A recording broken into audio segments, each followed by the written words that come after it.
Well, rise and shine, everyone. Thanks for waking up with us here on 13 Sunrise. It is 8 a.m. on your March 22nd, Saturday, March 22nd.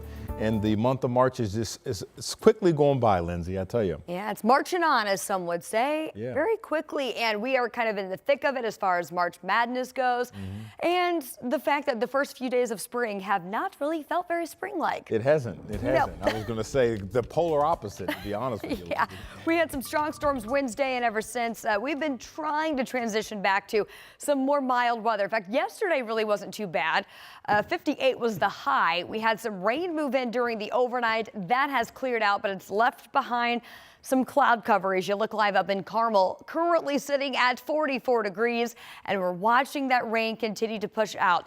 Do believe this is going to be a dry day from here on out, with another round of some heavier shower activity returning tomorrow. So the start of your weekend looks a little better than tomorrow's rain chances. We'll talk about that coming up. But we did have this boundary that's been moving through. So eventually we will see some of that drier air taking over, but it's a drier, cooler air mass changing up our wind direction out of the northwest for today. And that's going to hinder your temperature from warming up as warm as it got yesterday. We're going to be held steady in the 50s, looks like, later on this afternoon. In the meantime, we've dropped back to 39 in Lafayette. It's 43 in Indy, 42 in Greencastle as we watch the sky clear today from west to east. Temperatures recovering into the low 50s with some sunshine. Again, we've got some pretty widespread rain moving in for tomorrow. We'll break down that timeline coming up. All right, we'll see you then, Lindsay. This morning, a man who spent decades in prison after being wrongfully convicted is filing a lawsuit against the city and IMPD. For the first time, we're hearing from Leon Benson. He was exonerated in 2023 after doing 25 years for murder. Our Logan Gay has the story. Tragedy, conviction, redemption, and justice are what bond Leon Benson, Colleen Bunch, and their families. Friday, they sat next to each other, hand in hand, to tell their story. We are connected. Eternally. Eternally. Through Casey's murder. Through Casey. Colleen's brother, Casey Schoen, was found shot to death in the cab of his truck near downtown Indianapolis in 1998. Benson was wrongly convicted and served 25 years in prison until he was exonerated in 2023. Leon's sister, Valerie, played a major role in his exoneration. They just kidnapped my brother. You know, they knew that he didn't do it. They knew that he didn't do it from the start. It's so hard to really express the deep, deep gratitude of having a family member to ride out with you. Benson's lawsuit claims officers concealed evidence that pointed to another man, one who worked with police, leading to drug ring convictions. Benson's suit says the officers did that to shield the other man from prosecution. We were all destroyed by the police lying to us back in 1998. Because of the wrongful conviction, Benson says he lost the most valuable thing, time. Time with his family and his kids. And Bunch, she says she lost the opportunity to find answers about what happened to her brother. They say the trauma from the whole experience and the lack of accountability from the city and the police department is what led to the historic lawsuit. Benson and Bunch say it's the first lawsuit to be filed by both the exoneree and the family of the victim. This ain't about money. No. It's about what happened, the impact, the trauma, what happened to these families. Unfortunately, this is when it comes down to black and white. Black people know that they are lied to, lied about by the police all the time. My best friend growing up was the chief of police of our town.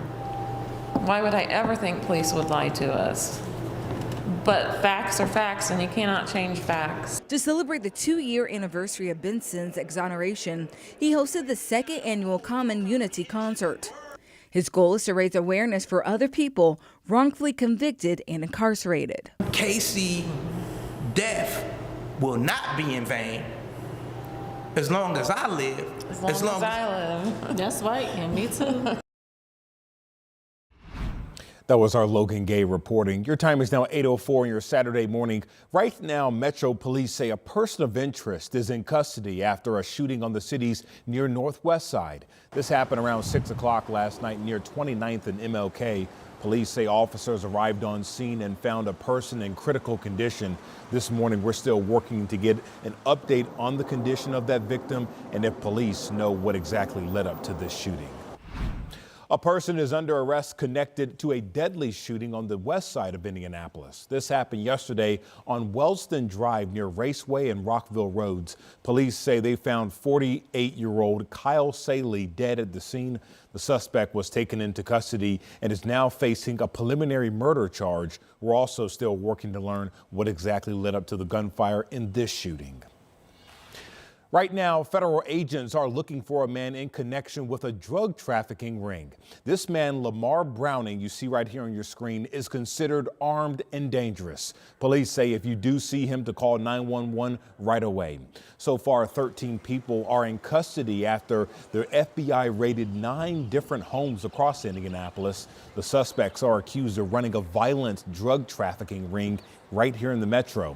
According to U.S. Attorney's Office, some of those suspects also allegedly committed acts of violence, including murder and kidnapping.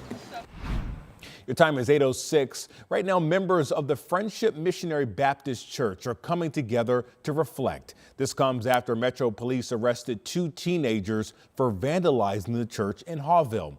Now, we've shown you these images you see right here on your screen, profanity and symbols painted on the side of the church, and not just the church building, but also a bus and a shed. Last night, members of the congregation joined one another to try to make sense of what exactly happened. Pastor Ronald Covington says he's grateful for all the kindness.